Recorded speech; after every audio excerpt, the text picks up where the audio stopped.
Hey guys, welcome back to my channel. This is part 2, guys. I promised to do a part 2 on some of the UHDDS coding guidelines. So we're going to start this at late effects and Sequela. Okay, Sequela is just residual conditions. So I put that there. Get your pen and your notebook, guys, or you can just rewind the this video. Remember, medical coding is not hard, right? Inpatient medical coding pays very well. It is a skill can be learned. These are some of the coding guidelines, what I call the heavy hitter ones, all right? Remember, principal diagnosis guideline, you're going to use it every day in your career, whether you have to say it, right, and early on, or whether you just know it. You're going to base your principal diagnoses on the guideline, right? That is the condition after study that occasioned the patient for the hospital, to the hospital for care. Basically, what brought the bed? All right. Chest pain came in, heart attack brought the bed. All right. So moving right along, that's in UHDDS part 1. You guys can run over there if you didn't see part 1. We're going to start with part 2. I think I left off when we were on like late effects and Sequela. So let's go with this. So when coding Sequela, report the residual condition first. Okay? Then the code that identifies the cause. The cause is the sequela of that condition. What caused the condition? All right? Unless ICD-10-CM instructions say otherwise, the acute phase diagnosis that originally caused the problem is not coded with the Sequela code. Okay? Let me talk you through this real quick. I want you to think of it like this. Old stroke, new problem. If the patient had a stroke in the past and still has weakness, speech trouble, or swallowing problems, you code the current residual issue and then the late effect stroke code from category I69. Okay? So example, an old CVA with right-sided weakness, code the hemiplegia or the hemiparesis and the appropriate I69 Sequela code. All right? Old stroke with dysphagia, code the dysphagia and the appropriate I69 to represent the late effect code. All right? And so, guys, you will get this. So in plain English, again, the stroke, remember, the stroke is not acute anymore. And we're talking about strokes because this is where we see our Sequela in action. All right? So when a patient comes in with an old stroke, the stroke is not acute anymore.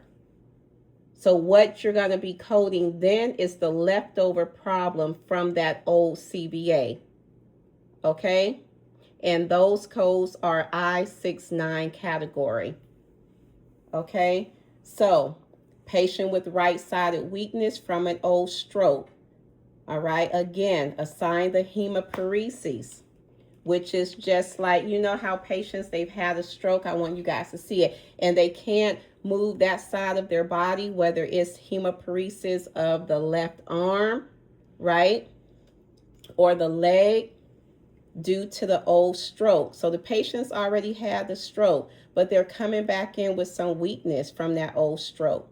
Right-sided or left-sided weakness goes to a hemiparesis due to an old stroke. So the residual deficit is principal or secondary, depending on the reason for admission. But the caveat here is you do not code an acute stroke, all right? And I know you guys can't see it, but if you code an acute stroke, that's an MCC. That hospital system is going to get more money than they're qualified for, all right? Because the acute stroke as a secondary diagnosis is definitely an MCC. Again, we'll talk about MCCs in another video if there's not already one up, all right? Example for this one, it's not a stroke, but it's a chronic post-traumatic pain of the knee after an old fracture.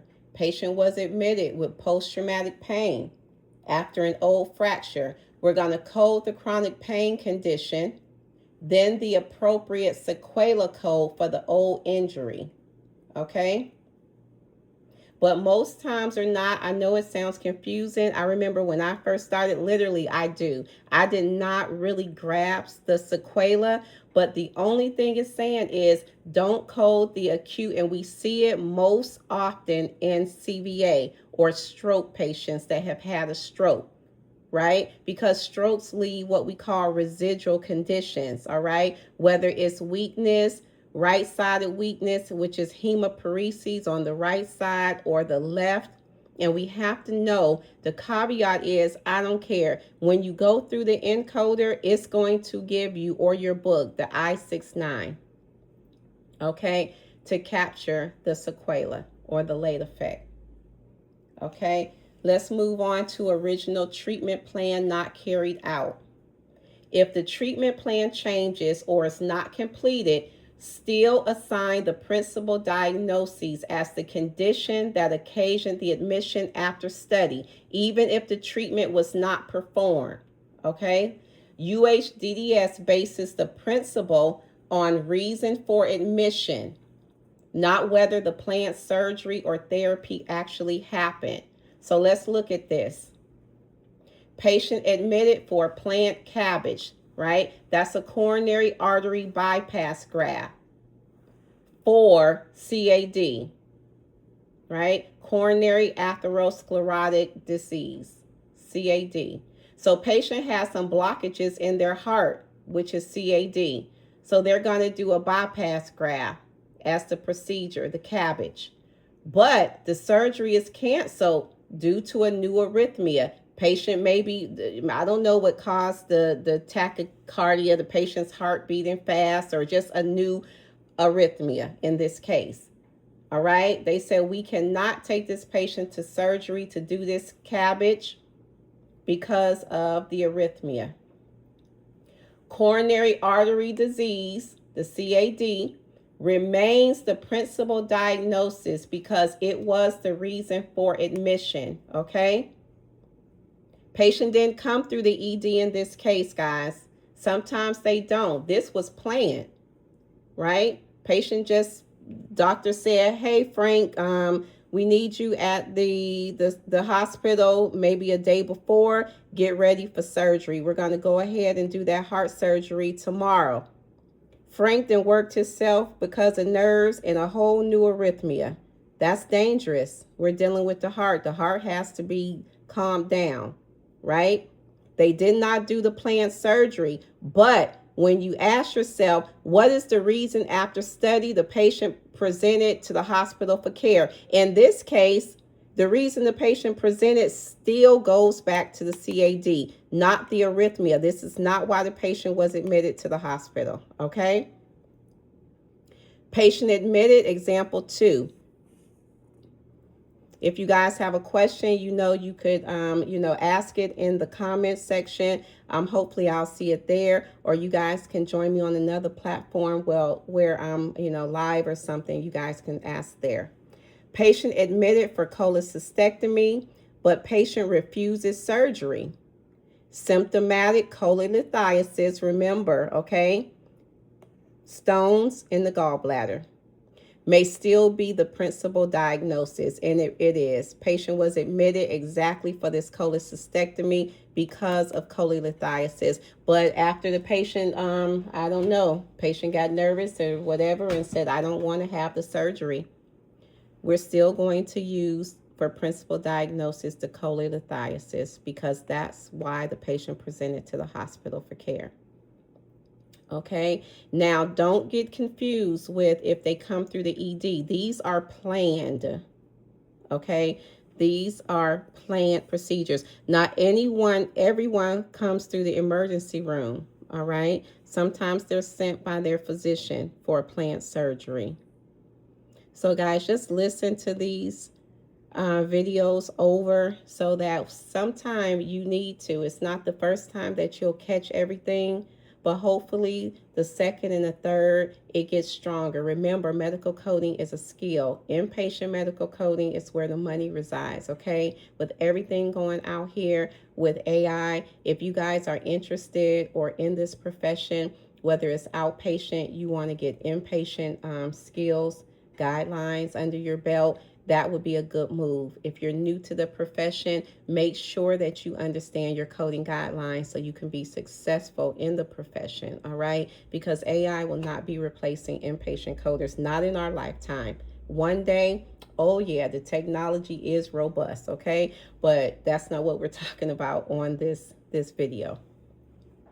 All right, so we talked about it, admitting diagnosis versus principal diagnosis. Just remember, in case you didn't see part 1, the admitting diagnosis is what the provider thinks is going on at the time of admission. You came in with chest pain, Barbara. All right, that's the admitting diagnosis. That is not the principal. Inpatient coders assign principal diagnosis, all right? The principal diagnosis is assigned after study.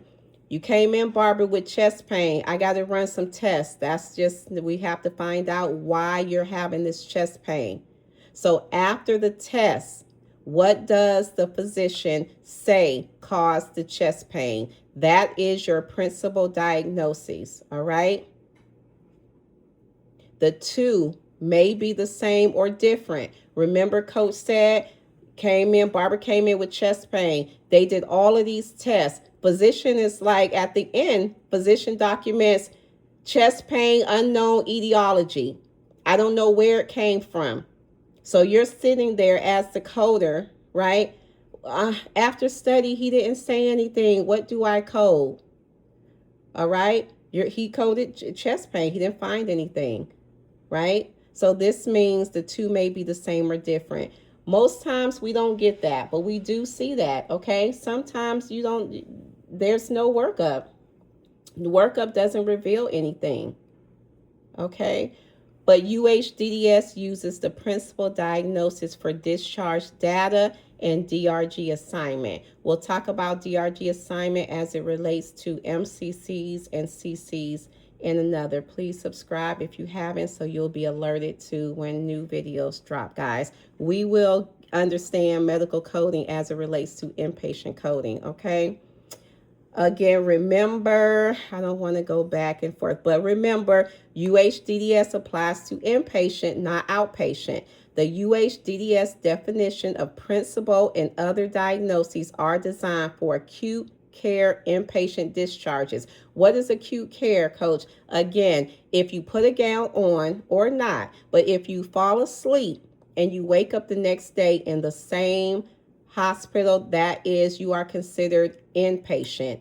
Everything else is in the outpatient bucket, all right? There's two legs. I always say to medical coding. Do you want to do inpatient or outpatient? Outpatient coding follows different rules and pays different, guys, okay? First listed diagnoses and highest degree of certainty. This is outpatient. No probable or rule out condition should not be coded as confirmed, all right? So in the outpatient setting, if the physician lists something as probable, rule out, likely, suspected, outpatient coders better not code that, say, your pneumonia. Rule out pneumonia, likely pneumonia, suspected pneumonia. No, they're going to code the highest, like the symptom, right? The symptom of that, fever and cough, all right? Not the diagnosis. On inpatient, remember, the uncertain diagnosis, and I'm going back to uncertain diagnosis coding. On the inpatient side, definitely pick up the rule out or the likely confirmed if it's documented at discharge. Discharge means the last progress note or the discharge summary. Okay, so an example of that, inpatient setting, probable congestive heart failure or probable CHF exacerbation. So we have an acute on chronic congestive heart failure at discharge. But the physician said probable. It's at discharge. As an inpatient coder, we're going to code CHF as if it's confirmed based on inpatient UHDDS guideline. All right. Example here, we have a clinic visit, which is outpatient. You see, outpatient, they're not spending the night. They're going home. We see rule out DVT is coded with leg pain and say swelling. So at the end, Frank is going home from his doctor's office visit, and the physician writes, rule out DVT with leg pain and swelling. UHDDS principal diagnosis concept does not apply here. The outpatient coder will code leg pain or swelling, or both, depending on what's documented. The outpatient coder will not code a deep vein thrombosis because it's ruled out. It's uncertain. Okay?